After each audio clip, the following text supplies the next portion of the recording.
Bismillahirrahmanirrahim. Assalamualaikum warahmatullahi wabarakatuh. Alhamdulillahilladzi arsala rasulahu bil huda wa dinil haqq liyazhirahu 'ala dini kullihi wa kafa billahi shahida. Asyhadu an la ilaha illallah wahdahu la syarika lah wa asyhadu anna Muhammadan abduhu wa rasuluh la nabiyya wa la rasula ba'dah. Allahumma shalli 'ala sayyidina Muhammad wa 'ala ali sayyidina Muhammad. Alhamdulillah, segala puji bagi Allah yang telah memberikan kita nikmat kesehatan, nikmat iman, nikmat Islam, dan juga nikmat kesempatan sehingga kita masih bisa menuntut ilmu baik secara daring maupun daring. Semoga Allah senantiasa memberikan rahmat kepada kita. Amin ya rabbal alamin. Tak lupa salawat bagi salam kita sanjungkan kepada baginda kita Nabi Muhammad SAW. Mudah-mudahan kita senantiasa istiqomah dalam menjalankan sunnah-sunnahnya dan mudah-mudahan kita kelak mendapatkan syafaat yang dimiliki. Amin. Teman-teman yang dirahmati Allah Subhanahu wa taala, alhamdulillah Allah senantiasa memberikan kita hidayah sehingga saat ini kita masih bisa memeluk agama Islam, kita masih beriman dengan agama Islam. Itu adalah suatu nikmat yang luar biasa. Bahkan kita setiap hari, setiap sholat kita mohon kepada Allah dengan mengucap ihdinas siratal mustaqim. Ya Allah, tunjukkanlah kami jalan yang lurus. Itu adalah salah satu apa yang kita baca, apa yang kita pinta untuk meminta hidayah kepada Allah SWT. Karena apa? Karena walaupun kita ini meyakini agama Islam dengan baik, belum tentu di akhir hayat kita masih bisa memeluk agama Islam. Oleh karena itu, mintalah pertolongan kepada Allah, mintalah hidayah kepada Allah agar kita wafat dalam keadaan husnul khotimah. Amin. Teman-teman yang dirahmati Allah Subhanahu wa taala, kali ini saya ingin membahas tentang kisah orang-orang soleh yang wafat dalam keadaan murtad. Nauzubillah.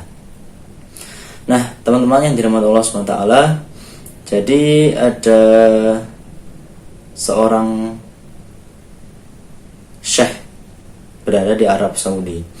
Beliau ini orang yang alim, orang yang soleh, mengarang banyak sekali kitab, terkenal dengan kecerdasannya. Beliau sering sekali berdebat dengan orang-orang ateis, sering menjawab pertanyaan orang-orang ateis dengan mengarang kitab. Jadi jika ada banyak sekali orang-orang ateis yang bertanya, ingin berdebat orang, memberikan pertanyaan yang tentang agama Islam atau tentang suatu hal, itu beliau menjawabnya dengan suatu kitab. Jadi begitu, orang yang alim, orang yang soleh beliau itu, dan terkenal dengan keilmuannya.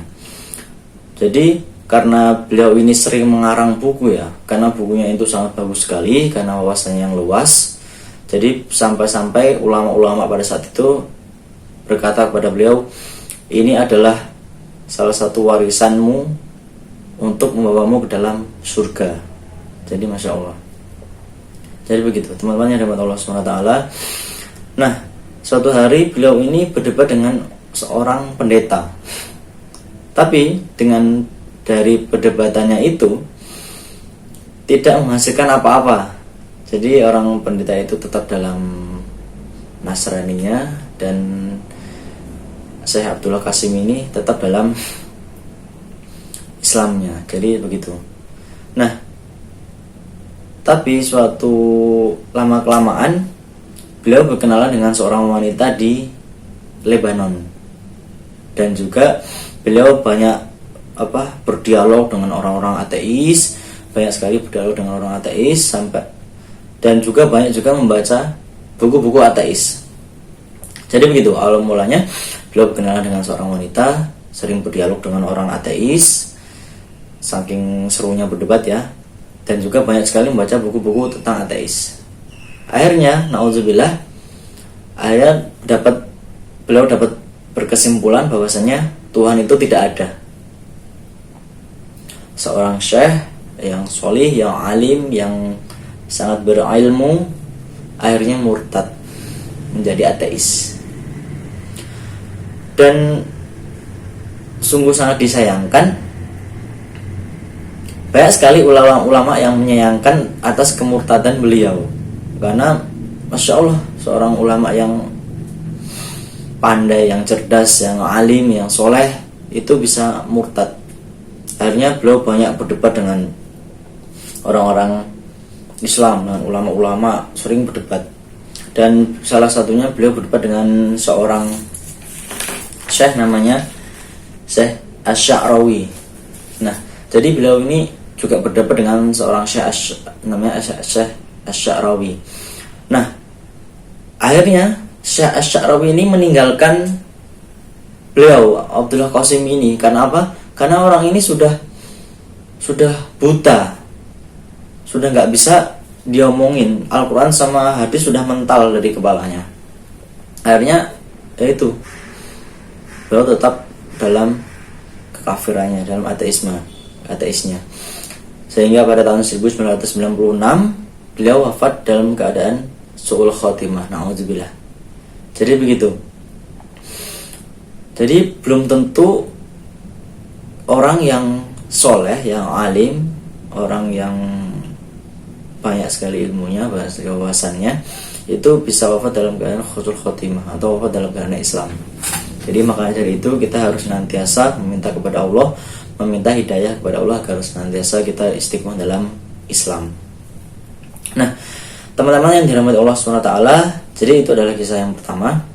Kisah yang kedua adalah kisah dari tabi'in ya. Ada seorang mujahid muda namanya Abdah bin Abdurrahim.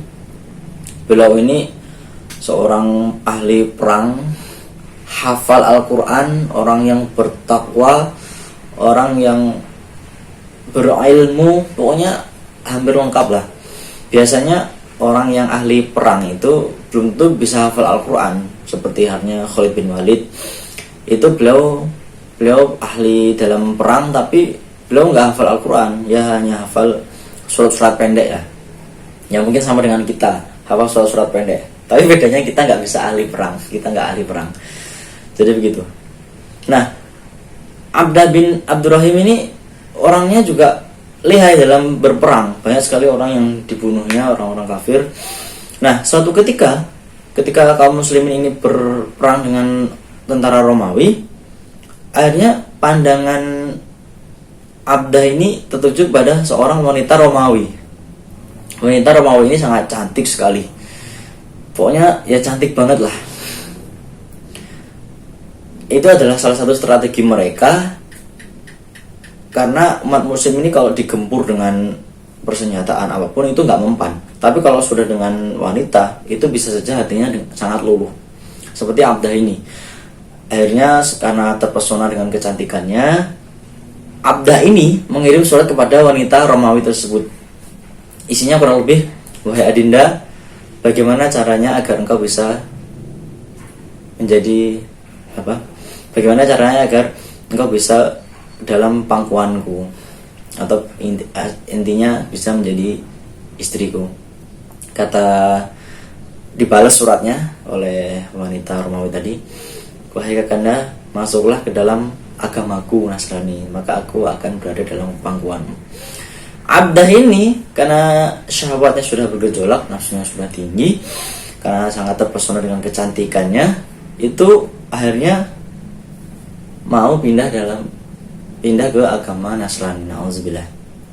Seorang hafal Al-Quran, seorang mujahid, seorang yang bertakwa, seorang yang soleh, seorang yang alim, itu murtad karena seorang wanita. Nauzubillah.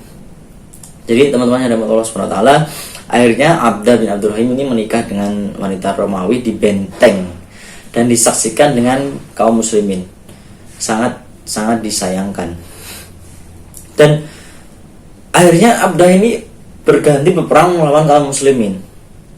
Bertemulah dengan kawan lamanya, teman-teman lamanya yang teman kaum muslimin. Ditanya, wahai Abdah, mana Al-Quranmu selama ini? Mana hafalanmu 30 juz ini? Kata Abdah, aku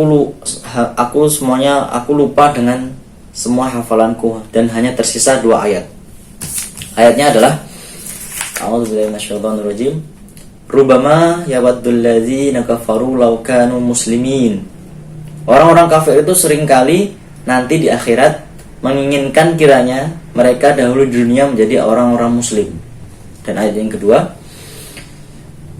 zarohum yakulu wa yatamatta'u wa yulhihimul amal fasawfa ya'lamun. Biarkanlah mereka di dunia ini makan dan bersenang-senang dan dilalaikan oleh angan-angan kosong, maka kelak mereka akan mengetahui akibat perbuatan mereka. Quran surat Al-Hijr ayat 2-3. Jadi na'udzubillah, ayat-ayat ini seolah-olah menjadi hujah bagi beliau, seolah-olah ayat ini yang tersisa ini mengingatkan kepada beliau bahwasanya kekafiran itu buruk dan tempatnya adalah neraka. Tapi karena sudah dilalaikan dengan wanita, sudah dilalaikan dengan harta, sudah bersenang-senang dan lain-lain, akhirnya dia tetap wafat dalam kekafirannya, wafat dalam kemurtadannya. Nauzubillah. Jadi teman-teman yang dirahmati Allah Subhanahu wa taala, kita harus tetap senantiasa meminta hidayah kepada Allah. Karena ya sekarang kita tahu kalau Islam itu agama yang paling benar, agama yang paling damai, agama yang bisa memasukkan manusia ke dalam surga, masukkan hambanya ke dalam jannah. Tapi kita jangan terlalu santai gitu. Jangan terlalu santai dengan keislaman kita. Kita harus tetap upgrade kapasitas kita. Kita harus senantiasa menuntut ilmu. Kita harus mencari teman yang soleh, yang bisa mengingatkan kita kepada kebaikan. Kita harus senantiasa berada dalam jamaah, dalam barisan dakwah. Itu perlu. Kita juga banyak harus membaca buku-buku Islam, itu agar senantiasa mengupgrade kemampuan diri kita. Jadi begitu. Mungkin itu saja yang bisa saya sampaikan. Jika ada salah kata, maaf, kepada Allah mohon ampun. Mari kita tutup dengan mengucap hamdalah dan doa kabar majelis. Alhamdulillahirabbil alamin. Subhanakallahumma bihamdika asyhadu an la ilaha illa anta astaghfiruka wa atubu ilaik. Wassalamualaikum warahmatullahi wabarakatuh.